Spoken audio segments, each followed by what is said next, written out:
Welcome to my video where I'm going to discuss the time that it takes in order for you to become financially independent. I'm going to present sort of a rule of thumb or two rules of thumb really, and they're based on various assumptions. In some cases, these assumptions may be imprecise. I'll be discussing that, but it's good to have a rule of thumb. Before beginning, I'll just mention that I'm Tor Baron. I'm in my day-to-day life, I'm a professor of electrical engineering at NC State University. I perform research in quantum computing, machine learning, information theory, and signal processing. You're welcome to follow my YouTube channel.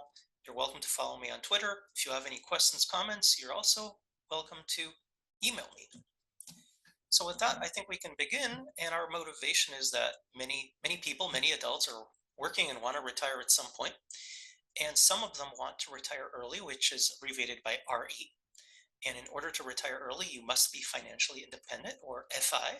And this financially independent, in order to retire early, or FIRE, this movement has been receiving attention in recent years. Many people want to retire early. And this leads to the question, how long will it take? What's the time that's required to reach financial independence? Again, in this video, I'm going to provide a simple rule of thumb. And to do so, again, we've got to start somewhere. This is perhaps complicated, so we're going to start making some assumptions. I'm going to define notation and assumptions. Again, I'm a professor. I have a mathematical style and academic style. So you have an income, and we're going to assume that your income grows with inflation. It's the same every year after you correct for inflation. And suppose that your income is $80,000 a year, as an example. Next, you save and invest a portion P of your income. So your savings are your income multiplied by P. This implies that P is equal to your savings divided by your income, and P is assumed to be constant over time. Every year, same P. Is that realistic? Not for everybody. We'll discuss that later. As an example, recall your income is $80,000 a year, your savings are $20,000 a year. P is 20,000 divided by 80,000, which is 0.25. Next, your investments will be growing at rate R per year. This growth rate must be corrected for inflation, just like the wages, your income, are going up with inflation. And my analysis will assume naively that R is the same every single year. And that is especially naive if you're investing in volatile assets, such as the stock market. For example, I'm recording this in September 2022, and year to date, inflation is running in the United States at over 8% per year. The stock market is down approximately 15%. So relative to inflation, we've lost over 20%. It'll take a few years of nice growth to recover from this. So that's why I'm saying this is kind of a naive analysis. Again, an example. Suppose that your investments grow at 8% per year, and you believe that in the long term, inflation averages 3% per year. So you think that 8% minus 3%, which is 5% per year, that's going to be the rate R at which your investments grow. And we can express 5% as 0.05. So now a quick break. Again, I'm a professor, so I'm assigning homework. You're not getting a grade here, so of course you don't need to do it, but this is a suggested assignment. Go compute your P parameter, which is your savings divided by your income. And if by chance your income and your savings fluctuate, go with a long-term average. Try to estimate your long-term average. And now the second part of your assignment, estimate your growth rate R, and don't forget to adjust for inflation. All right, so let's continue. And I'm going to begin with results without initial wealth. Just to be clear, if you already have some wealth, that'll be my next few slides after this. And I'm beginning with a simpler case where you're perhaps a younger adult, you've started working in recent years, you don't have too much wealth, and because of that, you just want to know how long is it going to take me to reach financial independence, starting from zero or something modest. Those of you who have been saving and investing for several years may want to look at my latter slides. I also want to highlight that the derivations are quite detailed, mathematical, and appear at the end. You'll be able to skip them. So let's begin without initial wealth. The derivations later are going to show three main results. First, after t time, and t is in years, the wealth will be your annual savings multiplied by 1 plus the growth rate r to the power of t minus 1 in the numerator divided by the growth rate r in the denominator. Result number two, when are we going to reach financial independence? We're going to reach financial independence when our wealth is large enough that the returns cover our expenses. And we'll show that this requires the wealth to be the income times 1 minus the portion saved and invested P divided by R, the growth rate. Finally, the time required to reach financial independence. This is the main result, okay? So T, time, is equal to minus natural logarithm of P. Natural logarithm is denoted by ln, divided by ln of 1 plus r. It can be shown that this is approximately equal to minus ln of p divided by r. So again, some examples. Example number one, you're saving 25% of your income, 0.25. You believe that your rate of return will be 5% per year above inflation.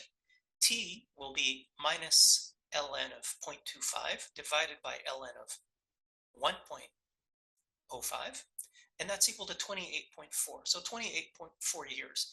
Again, maybe you're starting out, you're 25 years old. In your early 50s, under these conditions, you'll reach financial independence. Example two, you want to reduce T. You want to retire, reach financial independence sooner. So you save more. That's one option. P is now 0.5. For many people, that would be extreme, but let's go with a calculation. So you're now saving and investing half of your income. The return is still 0.05, and now T will be 14.2 years. Another way how to reduce the time until you're financially independent, you boost the returns. You're still having P 0.25, but now instead of 5% returns, you have 10% returns. And this also significantly reduces T to 14.5 years. So let's discuss what's going on here. One point that I'd like to establish is, suppose you as an individual really want to retire at some target time T years into the future. It's a priority for you to retire in 15 years. And you are willing to reduce your standard of living and save and invest very aggressively, etc. And in your case, you want to compute P from your target level of T and your returns assumption, in which case P is going to be approximately equal to the exponent of minus T times R. Another comment that I like to make is that your income doesn't appear in this expression. That doesn't necessarily mean that higher income doesn't work in your favor. If you increase your income, you'll probably be able to increase P while still moving up your standard of living. So of course, higher income is a good thing. Another question that may come up is, what's better here? Increasing P, the proportion of savings, or increasing R, the returns, possibly by juicing your portfolio with some exotic strategy? And the short answer is, it depends. And I'd like to highlight this is merely a rule of thumb. Again, T, the time to financial independence when you're starting from zero, is approximately minus ln of P divided by the return R. And this is a simple looking rule of thumb, but it's just a starting point to give you a feeling. What are some of the assumptions and approximations and so on? I assume that your income is increasing with inflation. Many people that are starting out, their income will increase beyond inflation in early years and maybe peak in their 40s or 50s and maybe even go down a bit after that. I assume that you're saving, investing the same constant portion P every year. Some of you, your expenses will fluctuate over time, and P will fluctuate.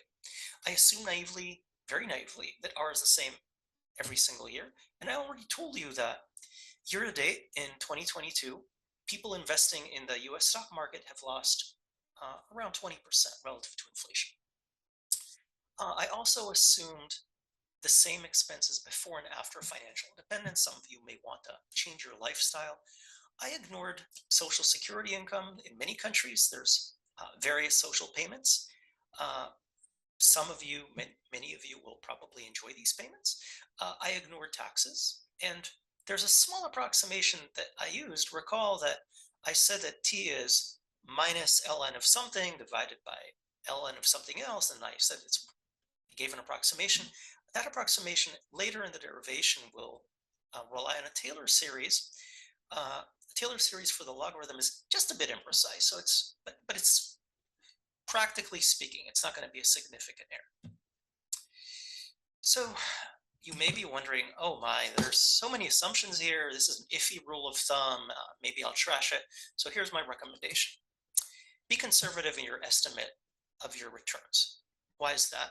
If you're conservative, you'll get an estimate that you'll likely see actually happen. On the other hand, if you're ambitious in your estimate of R, you'll likely be disappointed. So just be careful. And now another homework. Using P and R, you computed those in the previous homework.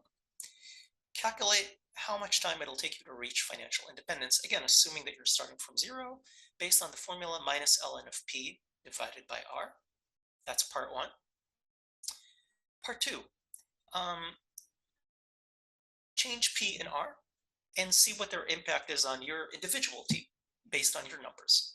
And by the way, if you don't have a calculator, scientific calculator with ln, you could type math expressions into a browser, and that'll probably give you good results. Okay, so that was without initial wealth, and now with initial wealth. And the main results don't change much. So the idea is you've been saving and investing for several years. You currently have wealth W times your income.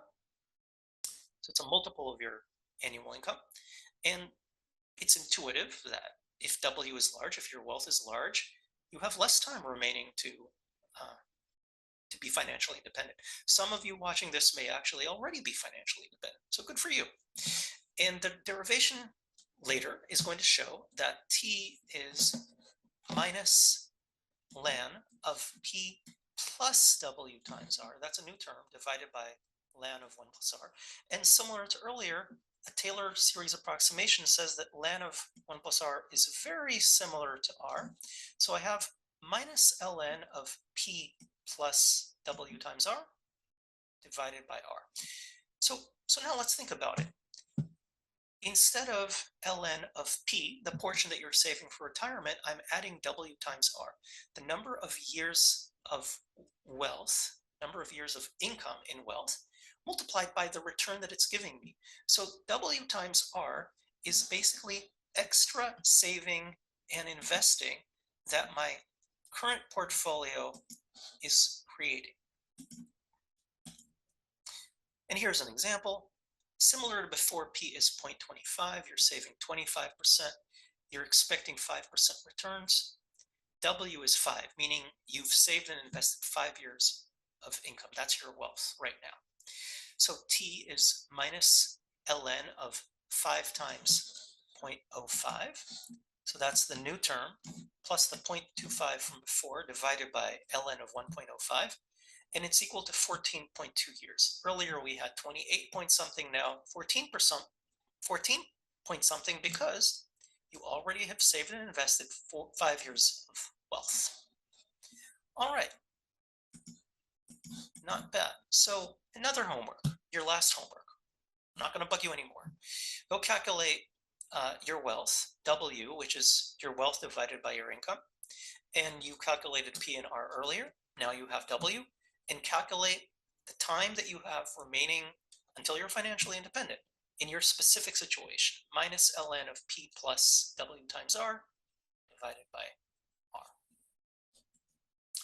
So at this point, I'm going to shift to the derivations. The derivations are going to be pretty mathy, so it's not for everybody.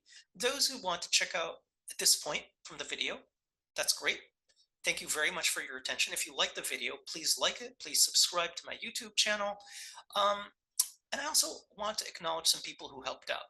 So there were several people who encouraged me to present uh, personal finance analyses, mathematical analyses. On Twitter, these are Chad Money Matter, Uncommon Yield, and Best Interest JC.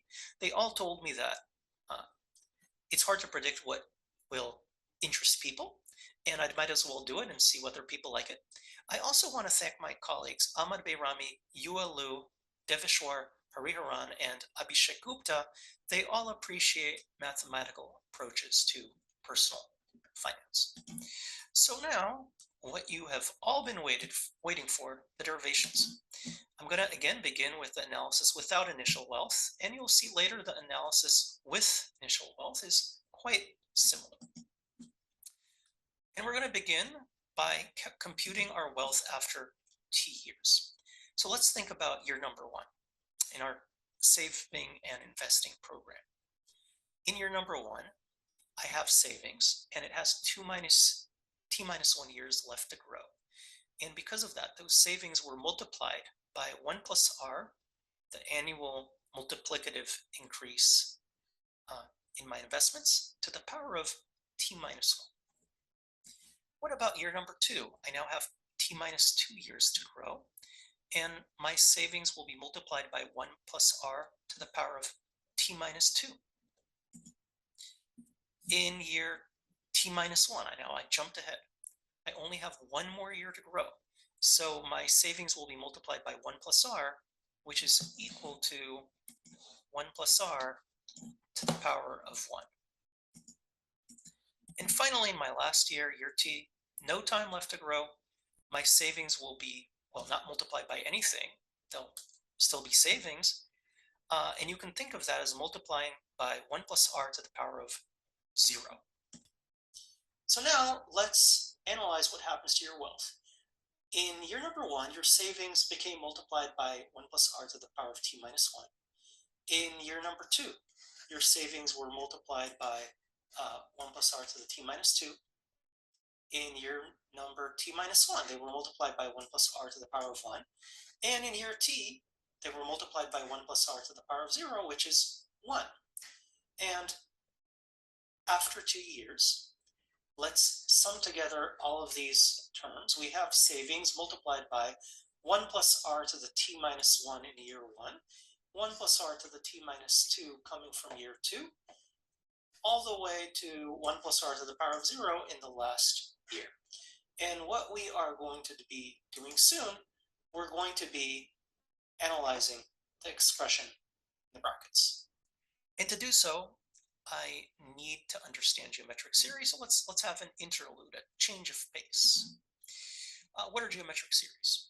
These are comprised of numbers. The first number is 1, and in your series, every next number is going to increase by a multiplicative growth, which is denoted by capital A. And your multiplicative growth is going to be assumed to be less than 1 for purposes of analysis that don't really matter here. So the first number will be 1, which is equal to a to the power of 0. My next number will be a, which is a to the power of 1, a to the power of 2, a squared, a cubed, a to the 4th, and so on. And oftentimes, we want to sum these series. So here's a result for an infinite summation. 1 plus a squared plus a cubed plus and so on is equal to 1 divided by 1 minus a.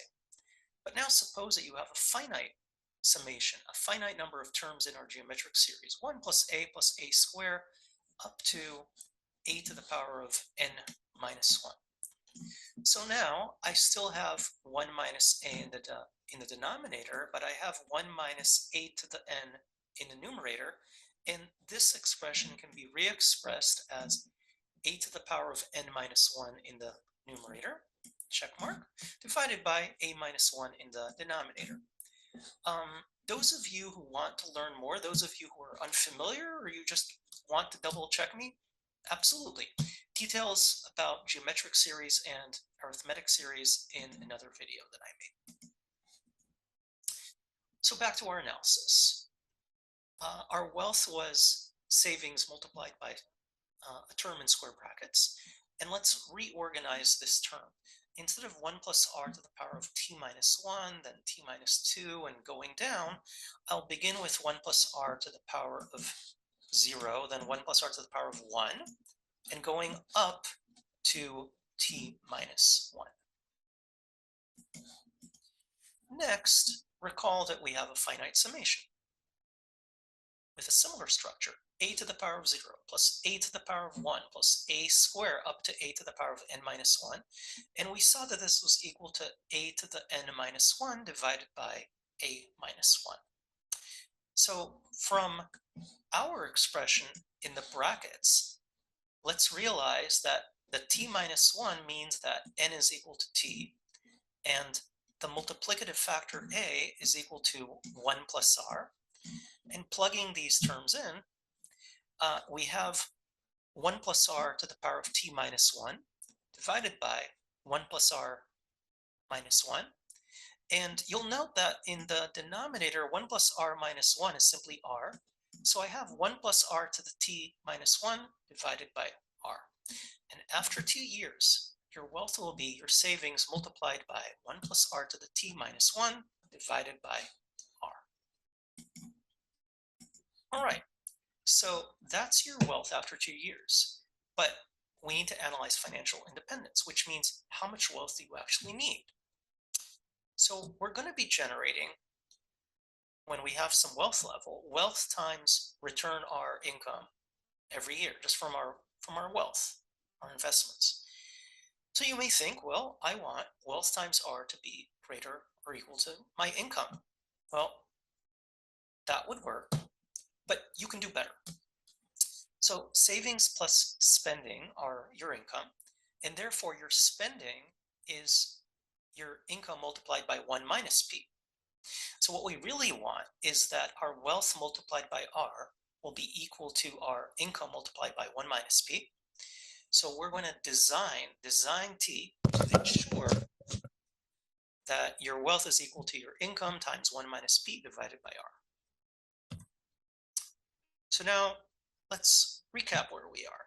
Wealth is savings times 1 plus r to the t minus 1 divided by r. That was our first result. Savings is income times p, that's by definition. And we want our wealth to be income times 1 minus p divided by r. Combining these results, 1 plus 2 tells us that our wealth is equal to income times p times 1 plus r to the power of t minus 1 in the numerator divided by r in the denominator. But this wealth level that we are going to reach after 2 years must be equal to the desired wealth level of income times 1 minus p divided by r. So we get that income times p times 1 plus r to the t minus 1 divided by r must be equal to income times 1 minus p divided by r. Okay, let's analyze this. In particular, we can simplify that expression. We need that income times p times 1 plus r to the t minus 1 over r will be income times 1 minus p over r. And we can see that income appears on both sides, and on both sides we're dividing by r. So let's remove the income divided by r from both sides, resulting in that we need p times, in brackets, 1 plus r to the power of t minus 1 needs to be equal to 1 minus p. Next, there's a minus p expression on both sides, p multiplied by negative 1. And here we also have on the right-hand side, we have a negative p. Let's remove them. So p multiplied by 1 plus r to the power of t will be equal to 1. So let's take the natural logarithm of both sides of this expression. And again, natural logarithm is denoted by ln of p. And when you're multiplying, logarithms of product or addition. So ln of p plus ln of 1 plus r to the t, which because of properties of powers and logarithms, that is t multiplied by ln of 1 plus r. It's equal to the ln of 1, which is equal to 0. Or if ln of p plus t ln of 1 plus r is equal to 0, then t times ln of 1 plus r is negative ln of p. So now let's divide both sides of this equation, the left-hand side and the right-hand side, by ln of 1 plus r, resulting in t being equal to ln of p divided by ln of 1 plus r. And now there's this small approximation. The ln of 1 plus r is approximately equal to r, because that's the Taylor series of the natural logarithm. Those of you who are interested can go read about Taylor series. For example, you could search for Taylor series of logarithm on some browser. Bottom line, t is approximately equal to minus ln of p divided by r. And this approximation should be pretty good if r is a few percent per year. So that's our analysis when you're starting from 0, no initial wealth. And now suppose that you do have initial wealth. Earlier, we had those three results. Wealth is savings times 1 plus r to the t minus 1 divided by r. Savings was defined to be income times p, and we wanted our wealth to be equal to income times 1 minus p divided by r at the time that we reach financial independence. We now have initial wealth. So our current wealth gets added in, and it's going to grow by a factor of 1 plus r to the power of t. So what happens as a consequence of that is that, recall, our current wealth is income times w, and earlier we had that income times p times 1 plus r to the t minus 1 divided by r was equal to, when you become financially independent, the desired level of wealth, income times 1 minus p over r. And now we're adding this new term. We're adding this terminal wealth at time t coming from our current wealth, income times w times 1 plus r to the power of t. That's it.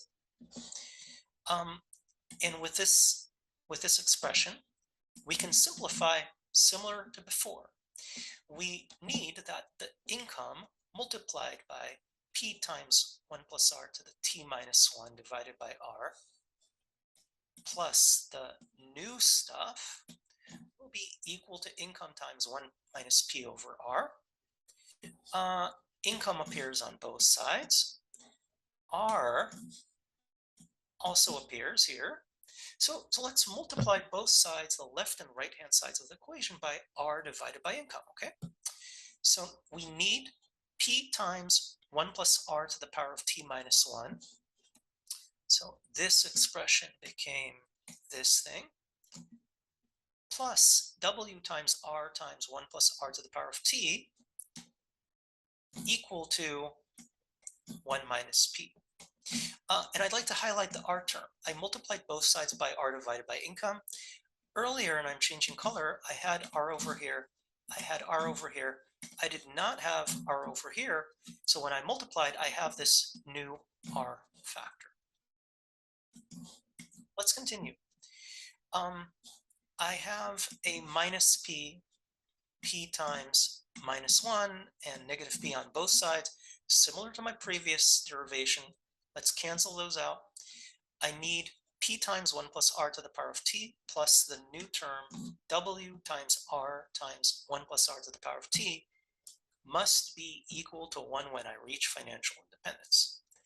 We have this common term, returning to the previous color. 1 plus r to the power of t is multiplied by both p and w times r. So let's consolidate that common term, giving us 1 plus r to the power of t multiplied by p, check mark, plus w times r, check marks. That's equal to 1. And finally, we take the natural logarithm as before. T times ln of 1 plus r is equal to minus ln of P plus the new expression, we're adding W times R. We can divide by ln of 1 plus R. Similar to before, the Taylor series of a logarithm tells us that ln of 1 plus R is close to R. So T is similar to minus ln of P plus W times R divided by R.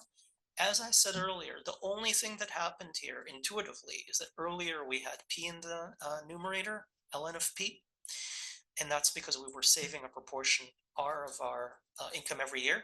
And now there's an extra income, W times our income, because recall the wealth is equal to W times our income. There's an extra income generated by our investments every year. So it's as if P was increased. So that's it. Thank you once again. Once again, if you like this video, feel free to like it. Feel free to subscribe to my YouTube channel. Feel free to follow me on Twitter. You can email me if you have questions. And again, many people helped me out here. Thank you very much.